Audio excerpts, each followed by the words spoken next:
Welcome to Pick Up and Deliver, the podcast where I pick up my audio recorder as I head out for a walk and deliver an episode to you while I stroll around. I'm Brendan Riley.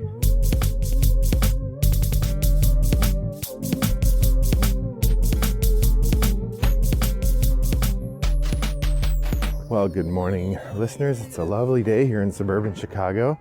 Google Home told me it's 19 degrees out, but it feels like 8. But I will say with the sun out, it's an optimistic 10 or 15. I'm well bundled up and should enjoy my walk just fine. So I'm glad to be talking to you from this wintry day here in suburban Chicago. Now my goal is to record 2 episodes on my walk today, release one of them today, December 26th, and release the next tomorrow, December 27th. That should put me 2 episodes from the end. I'll record the last 2 episodes just before the end of the year and release them on the 30th and 31st. I think. We'll see. That's the plan. So I hope that you had a lovely holiday. I did. I had a game-packed holiday, and I did get to try a number of new games. So I am going to combine my game-packed holiday with my usual review of new games that I've played, shooting from the hip, to do a double episode shooting from the hip, triple/quadruple shot holiday extravaganza game report.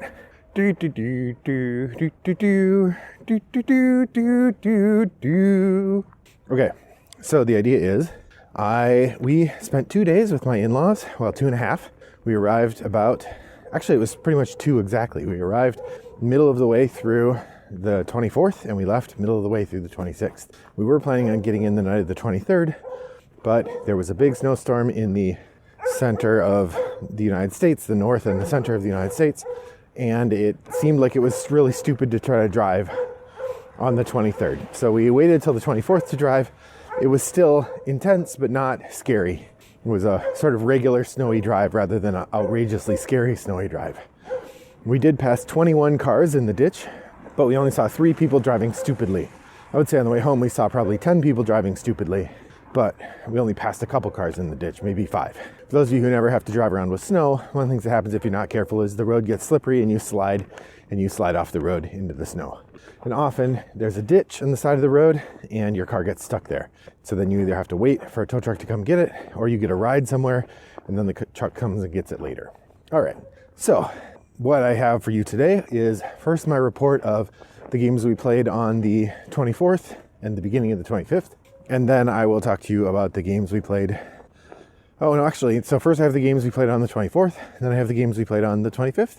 I'm not going to talk about the games we played on the 26th, though there were a couple. All right, so let's jump right in. So on the 24th, at the start of the 24th, we played a game that I had in fact played before.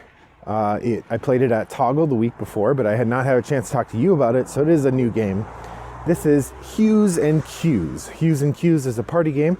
I got my copy for $3 at Goodwill, which is great. And it's a relatively simple concept. You have this board that is a panoply of spaces of all sorts of different shades of color. It reminds me a lot of if you are doing web design and they want web-safe colors, you get this grid of like 256 colors that you can pick from. That's what it seems like this is just a printout of that on a big board. And there's a grid reference, A through M or something, or A through O, or P, A through P, and 1 through, 40, 50, something like that. And what you're doing is you get a card. If you're the clue giver, you get a card that shows you 4 different squares and what color they are. And you look on the board and see where they are. And then what you're supposed to do is give a 1-word clue, then everyone takes a guess, and then you give a 2-word clue, and everyone takes a guess. To try to get everybody as close as possible to the square that you're indicating. You pick one of the 4 squares on the card. You're not supposed to say colors, so you can't say like green or blue or yellow, but you can say more abstracted colors like fuchsia, which some might argue is a more precise color, but whatever. I think the idea there is if you say fuchsia, there might be some people in the group who literally don't know what fuchsia looks like, whereas everybody has a good idea about purple. And so the idea is that you're trying to get everybody to put their markers on the board as close as possible. You have a range of square of 9, a 3x3 square in which people score, or a 4x4 square in which they score. And you get points if they get within that 3x3 square. It's a pretty simple game. It takes about 3 minutes to explain. It's not hard to play. I don't think it's particularly fun. I think it's fine. And I was glad to show it to my in-laws. I was glad to play it at home. I don't really think it's going to be a game I'm going to want to keep for very long. I think it'll make its way to my board game club or else to Toggle Gaming. probably my board game club, my school board game club. That's Hues and Cues, published by the Op, actually. The next several games that we played are games we'd played before. The first one is a game Out of the Dust. This is Agatha Christie, Death on the Cards. It had been a year and a half or so since we played that. We played it one time when I first got it. Jenny and I got it on our trip to Portland, and I played it shortly after we got back. Death on the Cards is a sort of minimalist social deduction game in which you are trying to play sets similar to Exploding Kittens. And when you complete those sets, then you get to do a thing, and your goal is to reveal all the secrets of the opponent who is the murderer, because once they reveal their third secret, it proves they're the murderer, and bing, bang, boom, you win. So the goal of the murderer is to get through the game without being revealed. The goal of the other players is to reveal the murderer. That's kind of it. There's a little bit of social deduction and talking and stuff, but ultimately it's about making people show their cards. And if you're the murderer, doing some level of work to prevent yourself from getting revealed. One of the main things is you can steal secrets from other people.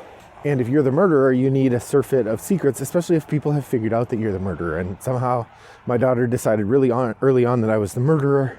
And so I just kind of, without saying so, acknowledged it and started stealing people's secrets so that it was harder to reveal my murderousness. That said, it did work, and I lost the game. I would say if you were going to play this game, at the beginning of the game, you get your 3 secrets, you look at them, you put them down on the table. It's imperative that you remember which one is the murderer, you are the murderer card. Because if you have to pick the secrets up and look at them again, you're kind of revealing that you're the murderer. Because none of the other secrets have any gameplay difference when you reveal them. So there's no reason to look at them again. The only reason you look at them again is you want to make sure that you're not revealing the one that says you're the murderer. And so you need to remember where that is. There's a hot tip if you are playing Agatha Christie, Death on the Cards. It's a fun little game. It's fine. It'll stay in my collection. It's small. It's the kind of game that's fun once every 2 years. So next up, I played, my daughter and I, while dinner was getting made, my daughter and I played several rounds of Smitten. Smitten is a 2-player card game. I've talked about it before, from Jamie Stegmaier and Stonemeyer Games. It was given away as a free gift when you bought something during the 10th anniversary sale. It's good. On our 4th game, we did win. It is hard to win. It does take some tactical work. There is some deduction you can do or some strategies you can do to make it easier to win. But ultimately, sometimes it comes down to the cards you have. There were times where the combination of cards we had literally meant that it was not possible for us to make a play. And that happens sometimes, but that's okay. It's an easy game to re-rack and go again. That's Smitten, worth trying if you get a chance. We played 2 of my favorite party games, So Clover and Just One. We had a good time with So Clover, although my mother-in-law does not like games where you have to she doesn't mind playing them, but she doesn't really like the clue-giving part, so we ended up playing a 6-person game of So Clover, but we only did 5 sets of clues. She just passed on giving clues. That's fine. We had a good time. I like that game a lot. Really interesting way to try to set up connections between the cards to get people to recognize them. It's a fascinating little game. If you get a chance, So Clover is great. Only slightly better is Just One. Just One still sits at the top of the pile for me as one of the best party games out there, especially for people who aren't party game players. You have a card, you reveal it, and then the other people have to give you clues. They can't overlap their clues. All the clues are one word. Pretty simple to explain, super fun to play. That's Just One. The last game we played that we had played before is Splendor. Splendor is, of course, a classic engine building game where you have a grid of cards and you buy the card, and there are gems. You accumulate gems and buy cards with them, and as you buy cards with them, you're able to buy more expensive cards because the cards you buy become part of an engine that let you have automatically more resources available. My daughter kind of cleaned the table out. I mean, she finished with a good, I think there were 3 of us playing, and she finished with a good, I think the score was 16 for my daughter, 11 for my mother-in-law, and 8 for me. So I just really got shellacked. It was a good time. I really like Splendor. It's one of those games that I think when it came out, it got overplayed. So there's a lot of people who are kind of done with it, but I never did that. I didn't play Splendor until much later. It had already kind of waxed and waned for a lot of people. So I didn't have to deal with kind of being tired of Splendor, which means it's a nice game to play every now and again. I play it at least once every 3 months or 4 months. So it's going to stay perennial for a long time for me because it's good. It's really good. And I have 2 more new games to share with you. One of them is a very simple deduction game called Where Art Thou, Romeo? It's almost a bluffing game. If you're familiar with the game Win, Lose, Banana, it's kind of like that. You have 3 to 5 players.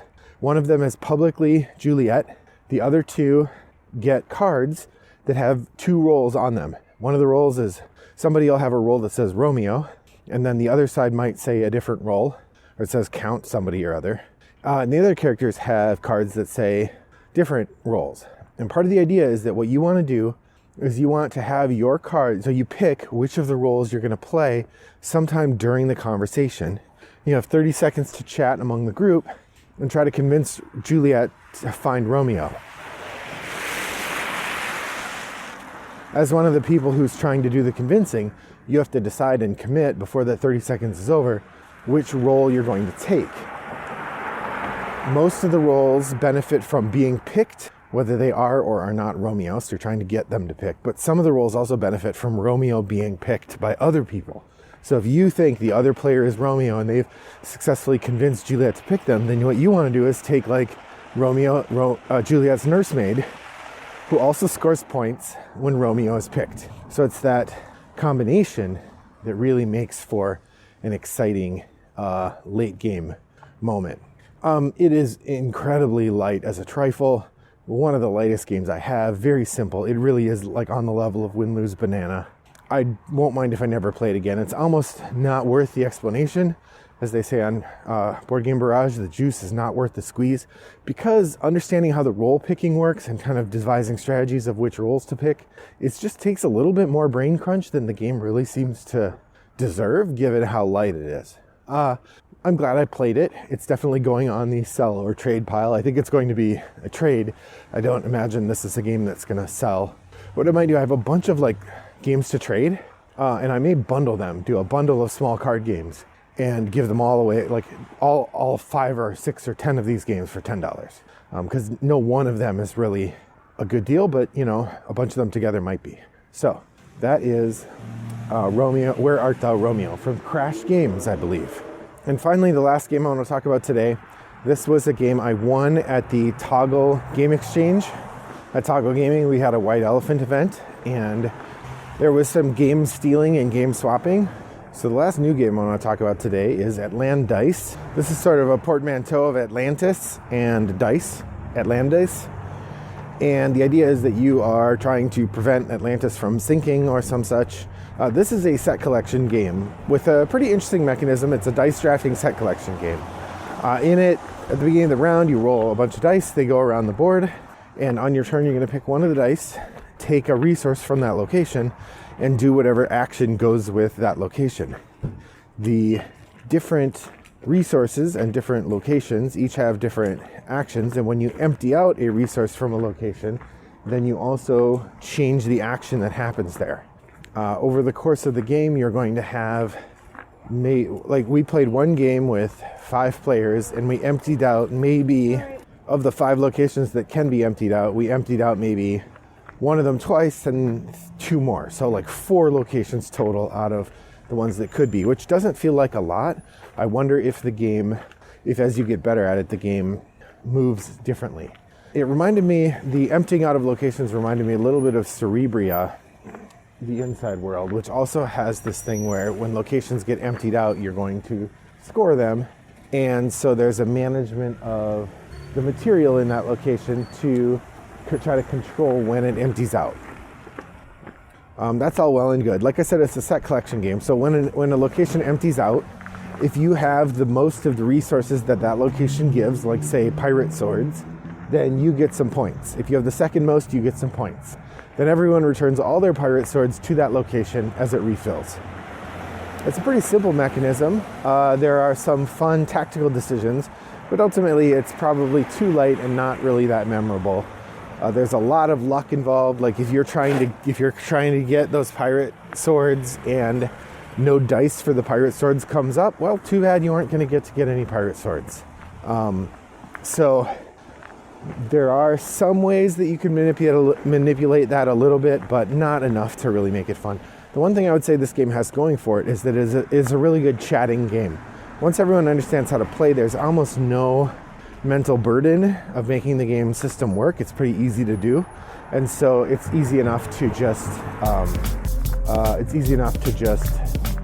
get the game working properly without having to pay too close attention. So that's Atlandice. Well, thanks for joining me on my walk today. I hope that your next walk is as pleasant as mine was, and I look forward to seeing you again in the next episode for part 2 of the Holiday Extravaganza. Bye-bye.